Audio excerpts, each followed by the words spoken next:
Hello guys, welcome back to my channel. So today is gonna be the part 2 of the MEXT Scholarship. In this time, we're gonna talk about the guidelines, a little bit about the application form, and all the things that you guys have to do at first in order to be able to apply for the scholarship.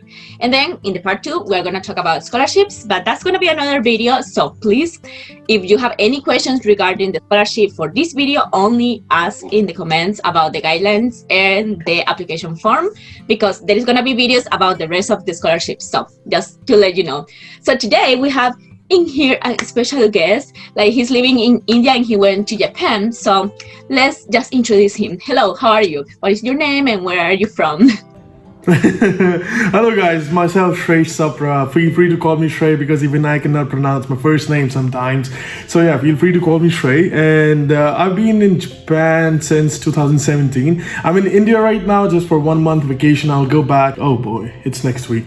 Anyway, yeah, I'll go back to Japan next week. I'm studying in Kyoto University, mechanical engineering.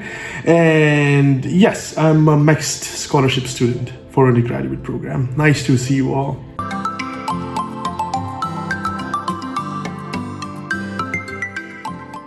Let us know a little bit, like, how was for you the application form, because I know, like, at least it doesn't change every year. So we know, like, I'm gonna link down in this video down below, like a link that you guys can go and access, and that's gonna be the official applications for every single country has this official guideline. In case we miss something in this video, you guys can go and see the guidelines and read everything. At least this is for last year. So in that page, you are gonna find, when the application opens again, you're gonna find like more updated information in case they change anything or not for this year. But we're gonna be talking about how was your application process. Let us know at first, in your country, what are the requirements for age, what were the documents that you had to give in the embassy, or how was this first step? All right. The eligibility about the age was 18 to 22, but I just checked out the latest rules. They have increased this range. It is from 18 to 24 now. And the basic condition is that you have to have at least 12 years of education, and you have to have an equivalent degree of Japanese upper higher secondary school education. You have to have the degree, and you are eligible to apply for this scholarship. As far as about written application, they are of two types. First is the basic one when you apply for the written test. So it is just basic information about yourself, about the major that you are targeting, and what else? And yes, your transcripts from your high school. If you have received it already, of course. If not, then there's an enrollment letter that they ask you to get from your high school, and you submit it with the application form.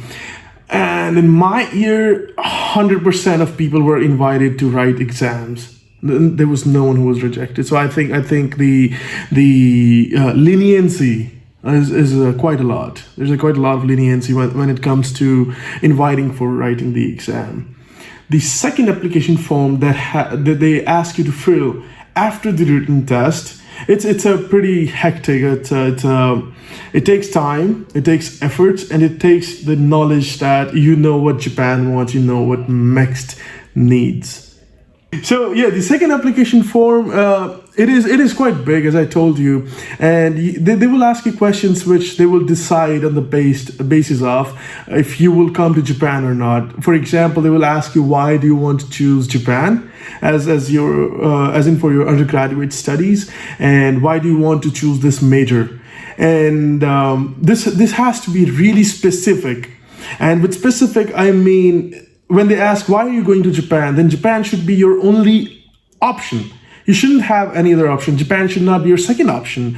They have this term in Japanese called Ishokenmei Ganbarimasu. They want you to be dedicated to Japan, so that if they provide you the scholarship, if they provide you the chance, you are not going back. You're coming here to get the 5 years of education and perhaps get stuck for some, I shouldn't say you get stuck, but yeah, you should serve the country for nice reasons. So there will be some trick questions like, why Japan, why this major, and most importantly, they will ask you to get the recommendation letters.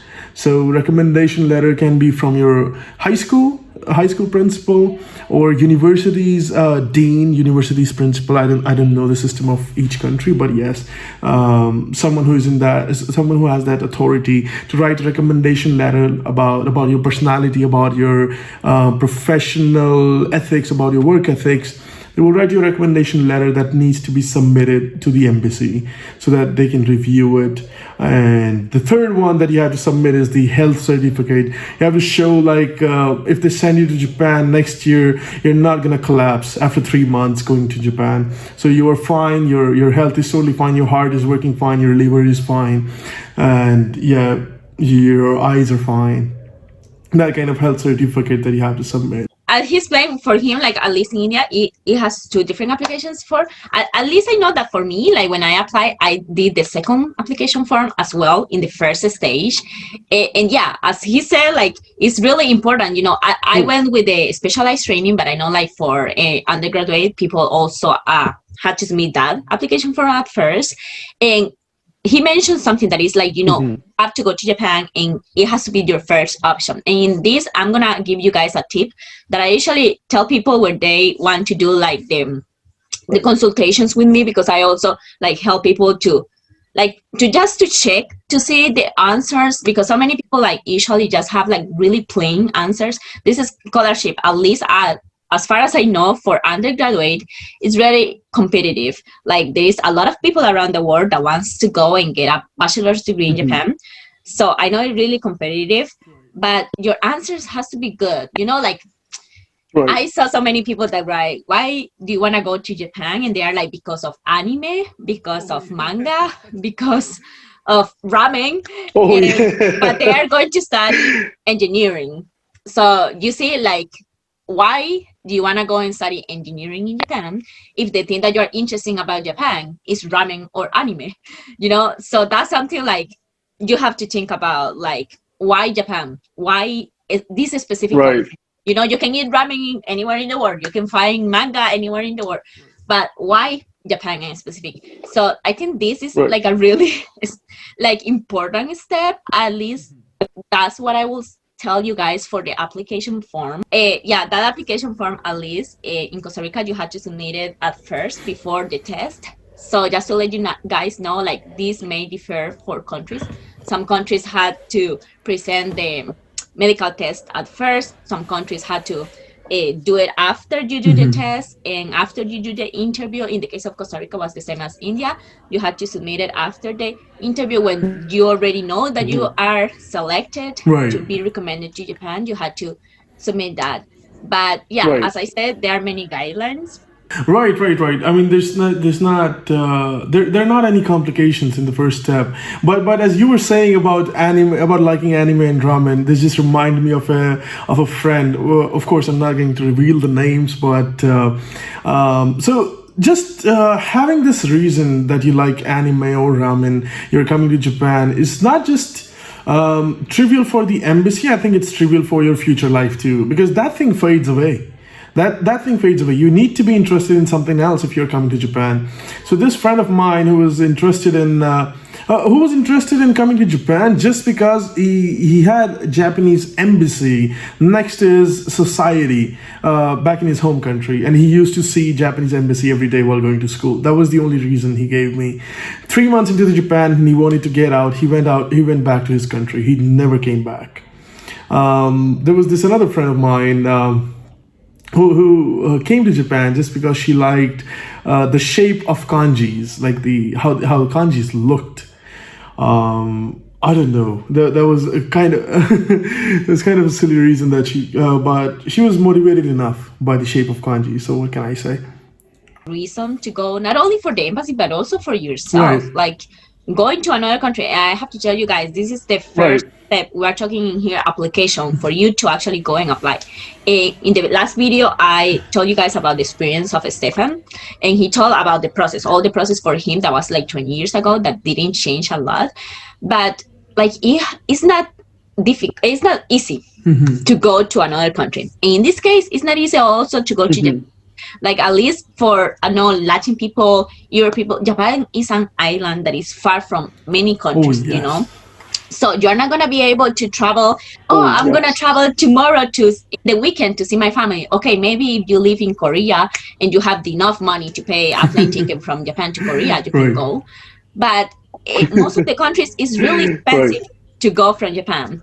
You're gonna get a scholarship, of course. This scholarship give you money per month. We are gonna talk about it a little bit later about the money and all of these benefits that you're gonna get for the undergraduate scholarship. But I want you guys to take in mind that it's not easy to go to another country on your own without knowing anyone. Mostly if you don't know even the language. Right. It was hard for me. I went without, Right. and it's hard. You're gonna feel lonely, so you should have like some reason why going to Japan. And something I recommended a friend before that he got a scholarship. I told him like, if you have enough money to travel to Japan, or if you want to immerse yourself watching 1,000 videos in YouTube and learn about the culture of Japan and learn about other situations, other people that are foreign, that will help you to understand better a little bit of how is the living in Japan or in any other country that you Right. want to apply, because it's not going to be easy. So please Right. make sure that the answers that you're going to give to the embassy are real, honest. Don't lie in anything in the guidelines application form, anything, but also make sure that it's real to you, that is that you want to go to Japan. If it's for culture, okay, you are perfect. You know, you love the Right. culture and you have this idea of the culture, and that maybe that love is not gonna change. But if it's for anime, I liked anime before going to Dubai, and now I don't watch anime. Can you tell us a little bit about the benefits of the scholarship that you are acquiring, like monthly payment, or like if they paid your school, or how the deal? Right. So Japanese government, Tomonbuka Gakusho, MEXT, it pays for your school fee, and in addition to that, it provides you a scholarship of Junimaen, that is 120,000 yen, and if loosely converted, it converts. It's equivalent of 1,100 US dollars. So they give you this money monthly, and for to be really honest, it is more than enough. If you know, if you're not splurging money on useless things, I think you can easily save up as well. Save up for your next travel, save up for your family, save up for going back to your family, and for multiple reasons. So, and for Japanese lifestyle, it's more than enough, I think. What about the school? Do they pay the school, or do you have to pay it? Or what about housing? Do you have to pay housing? Let us know a little bit about these insights. All right. So in the first year, when you were sent to a language school, so let me give this brief information. I think you will get this in next video as well. But so all the humanities people from all over the world, they will go to a language school in Tokyo that is called Tufts. Tokyo University of Foreign Studies, and all the people from sciences will go to Osaka University in Osaka to learn the Japanese language. And during that time, you're provided a dorm inside the university that is pretty cheap. Like mine was 20,000 yen a month, and 20,000 yen, $200 in Japan is considered very cheap rent for a room. So it was very cheap, and we were provided 120,000 yen a month, and the housing, the food, and the rest of the travel allowances were totally included in that 120,000 yen. So we had to pay our rent, our electricity bills, our food bills using that money. And as I told you like previously as well, you can easily save up. So like it's more than enough if you spend on rent, if you spend on food and the other allowances. After the first year, when you pass the Japanese language school, you need to search for an apartment by yourself. There are some universities that provide you the dorm, but that also doesn't last for more than 6 months, or maximum tops a year. So you will eventually have to find a room for yourself. That is kind of expensive, more expensive than what you paid in first year. So that's kind of a bummer. With second year, like I just paid 20,000 yen for a room, for a whole year, and now I have to pay 40,000 yen. So it's kind of double. And I have friends who have been paying 60,000, 70,000 yen a month as well for their apartments. But their apartments look, oh my God, extravagant. But anyway, so my rent nowadays is 40,000 yen for a very nice apartment. It's kind of an old building, but it serves just fine. It did not collapse in 2018 earthquake, and I don't think it will collapse in any other earthquake either. And after the second year, after the first year, so second year onwards, when you go to the university education after language school, you're also allowed to work part-time jobs as well. Whereas in the first year you were not allowed, so you can make a couple of extra bucks. Yeah, that's actually really good to know too about the part-time job, because I know, like, at least I know in Tokyo the life expenses are more than in Kansai area. Mm-hmm. Like, it's a little bit more expensive. Right. But yeah, part-time job is lifesaver. I know this because I know many people that ask me, they are concerned that the money is enough or no. It will depend on where you're living, and that's something to talk in another videos in the future. First, let's concentrate in getting the scholarship. But yeah, so as I was saying, like, the scholarship is a full ride. It means that you don't have to return the money to the Japanese government after you get the scholarship. And also, like, it's full pay. You just have to get the scholarship, made it to Japan, and then you have free education in Japanese system. I don't know, in undergraduate, can you choose the Right. school that you're going, or you cannot choose the school that you're going? Actually, we can. So we are asked to put our preferences. So I gave like 7 choices of in the preference order, and we have to take the test in the end of the Japanese language school in the end of the first year. Based on that score, we are allotted the university, and then university takes another interview. So we have to university interviews us after the allotment of the university, and we go take the interview. So there's still a chance, slight chance, that we still might get rejected and we'll have to go to another school, like the lower preference one. But yes, we can choose the school. Okay, yeah, that's something also different from the other videos I made last year, because specialized, we cannot choose the school. So that's something good. Do you have any recommendations for people, or where they can go and search for schools? Or is there like a web page for all the schools that works with MEXT? Or how can people find the schools they want to apply for? Most of the government universities, national universities, they're under MEXT, and you can choose any of them based on what you want to study in future, what you want to do. Like when I studied Kyoto University, I actually searched for the professors here and the researches that were going on, and to me that was pretty intriguing, and I chose Kyoto University in the end. But yes, all the national universities are supported by MEXT, and I think you told me the last time that there are a couple of private universities as well that MEXT supports. Yeah, I know, like, private universities, at least it has like a different entrance. At least this is not for undergraduate only, but I did it. I went for specialized, and then I transitioned into the undergraduate. That was like only 2 years. I extended my scholarship. But I entered not through the test, but I entered through my recommendation from my school. So if you are planning to go to Japan and you think that the only option is undergraduate, you can go and watch my other videos, because there is another option that is the specialized training that you can go and study 2 years and then transfer to university. And in the end, I'm living in the United States, and I came with 3 degrees, 1 degree in Japanese, 1 degree in specialized training, and 1 degree in bachelor's.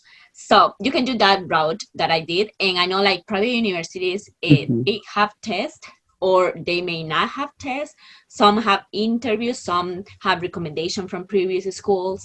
So there is different ways that you can use to enter into university. I know that there are private universities because if I know, like, for example, I cannot remember the 2 private universities in Tokyo that are really famous that I know, like Keio University. That one is not a public university. Yeah. I know that there are many people that go to that university through MEXT. So you have that option too as well. You can look into the KU University if you're interested. But yeah, many private universities also work for that. I think like the embassies may be able to give you a list of the universities that are available to work with MEXT. I'm not sure about it, but this is what I tell everyone. Right. you can go and ask to your embassy if they have any document that they can provide this information. Yeah.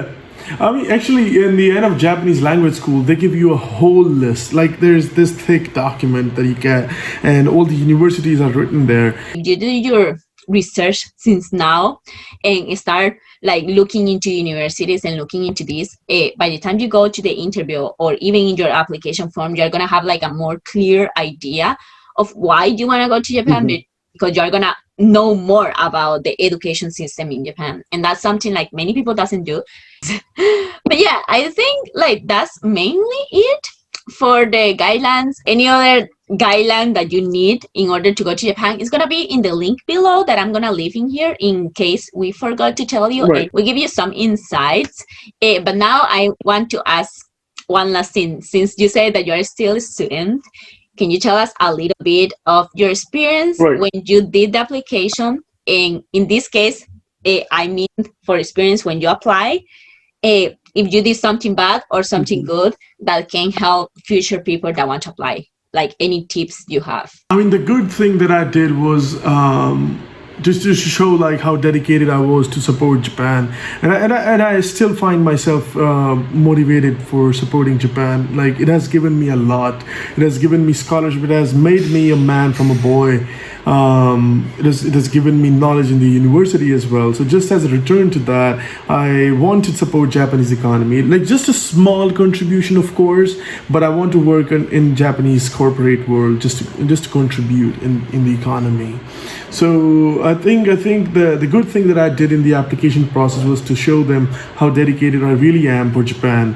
And the bad thing, so I failed the exams actually in the first year, and I had to apply for the second year as well. I wanted to come here while I was still 18, but I came here when I was 19. So I reached the year back in my home country.